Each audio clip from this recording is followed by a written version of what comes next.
Hi, I'm Dave Forsyth and welcome to episode 4 of our video podcast series on Avid tips and techniques.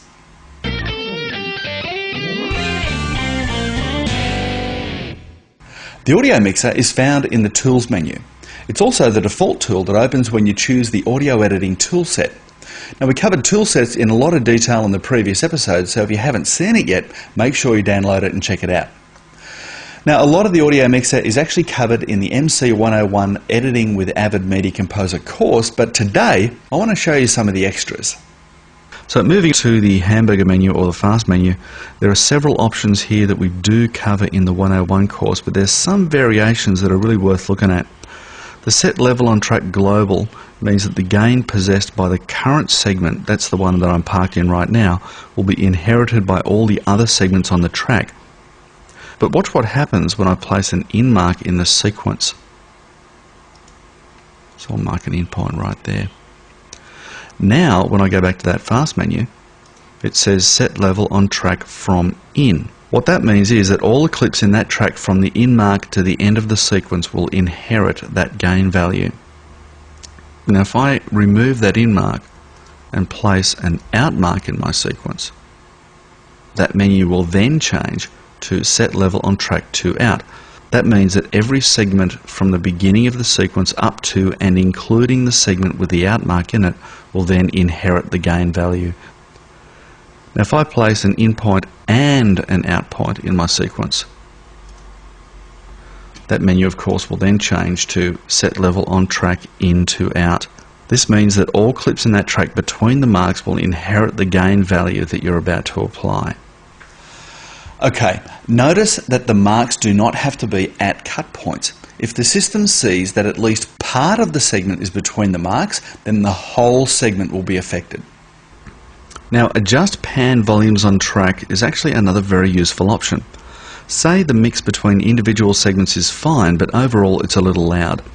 Rather than raising the gain of each segment by a certain level, you can deal with each segment on the selected tracks simultaneously. This is very fast and allows you to quickly preview your changes and make further changes equally quickly.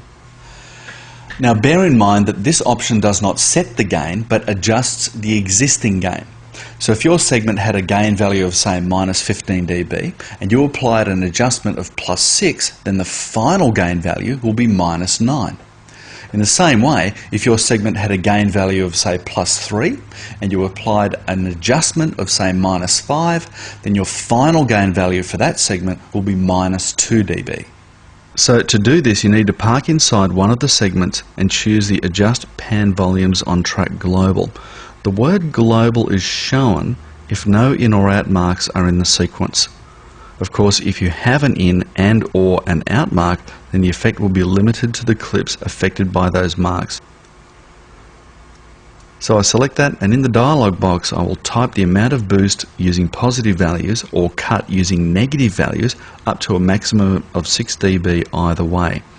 Every segment on the selected tracks will be adjusted by that amount. Now, I can also adjust the panning for every segment. Now, adjusting panning is the same principle, but there's something you have to understand first about panning's numerical values. You probably already know that the pan position can be adjusted by dragging the pan slider, but panning can also be adjusted numerically. By default, odd numbered channels are panned 100% left or L100. This is equivalent to a numeric pan value of minus 100. If I click on that field and say type minus 50, like this, the pan will change to L50 or 50% left. If I type 0, then the clip will center pan. A value of 50 or positive 50 will result in the pan changing to R50 or right 50%. A value of plus 100 will result in the pan being set to 100% right. Therefore, there is a total range of available values of 200, from minus 100, which is 100% left, to positive 100, which is 100% right. Now that we've seen how the numerical values work for panning, let's see how entering certain values in the Adjust Pan Volumes dialog box affects the panning. If the pan is set to 100% right, a value adjustment entered in the Adjust Pan Volume dialog box of -150 will result in the pan being set to left 50. So let me just do that. So I've got my track here set to 100% right. I now go to my Adjust Pan Volumes on Track Global, and I want to adjust the panning by -150. So this results in the pan being set to L50. If it's set to L50, then an adjustment of +75 will result in the panning being set to R25, and so on. Now remember, this option adjusts gain and pan by a numerical offset. It does not set absolute values. The last three options in this menu allow us to remove clip gain or clip pan separately, or remove the pan and gain at the same time. Now adjusting gain can be just as simple as dragging the little sliders in the audio mixer like this. But there are actually 4 other ways you can use to adjust the gain slider's values. If you select a slider to make it active, you can firstly just type in a number with the numeric keypad and set the gain to within 1/10 of a decibel. So typing +4.7 will assign that exact value to the clip's gain. Typing -7.2 will then apply 7.2 dB of cut to that segment. You can also click the numbers which run down the left hand side of the slider area to assign those values. Nice and easy. But for fine adjustment, you can also use the up and down arrow keys to increase and decrease the gain by 0.1 dB increments. The left and right arrow keys will also work the same way. But if you use Shift up arrow or Shift down arrow, the changes will be in whole decibel increments. So if the gain was set to -4 dB, then up arrow will change it to -3.9. But using Shift up arrow would change it to -3, -2, -1, and so on. And you know how useful the tab key is in getting you from one place to another? Well, it's just as useful here in the audio mixer. If you have a gain slider active in the audio mixer, then the tab key will jump to the track's pan adjustment. Shift tab will jump back to the gain adjustment.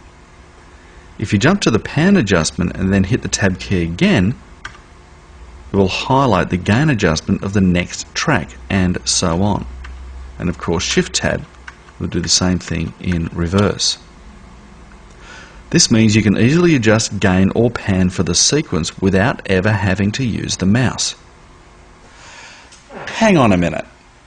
Did I really just say that you could adjust audio gain and pan for the whole sequence without using the mouse? Well, yes, I did. Let me show you how. In my keyboard map, I've mapped the audio mixer to the F5 key and the timeline window to the F6 key. If I now park on a segment of audio I want to adjust, I hit the F5 key to activate the audio mixer. Use the tab key to go to the item that I want to adjust. In this case it's gain. I want to set that to say +8. I then use the F6 key to go back to the timeline and use fast forward, which I've got mapped to Shift S on my keyboard, to go to the next edit. F5 will then take me back to the audio mixer. I use the tab key again to go to the relevant gain or pan adjustment, and so on. Don't forget we offer a wide range of Avid certified training courses either at your facility or at our Avid authorised education centre in Frenchs Forest. Make sure you check out our website for course details and schedules.